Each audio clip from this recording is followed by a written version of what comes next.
மக்களே, நைட் நேரத்துக்கான சாப்பாடு மக்களே. இன்றைக்கி பணியாரம் மக்களே. காலிஃப்ளவர் பொரிச்ச என்ன இருந்தது மக்களே, அதுலேயே பணியாரம் சுட்டாச்சு.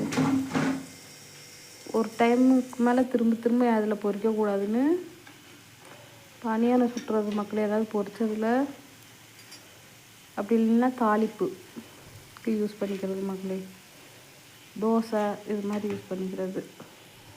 நல்ல உள்ளங்களே, சப்ஸ்கிரைப் பண்ணுங்கள். பணியாரத்துக்கு தக்காளி சட்னி கடலைப்பருப்பு சட்னி தான் மக்களே வச்சேன். சரியாக வீடியோ போட தெரிய மாட்டேங்குது மக்களே. இருக்க கற்றுக்குறேன் எங்கள் மக்களே. சப்ஸ்கிரைப் பண்ணுங்கள், ஷேர் பண்ணுங்கள், லைக் பண்ணுங்கள், கமெண்ட் பண்ணுங்கள் மக்களே.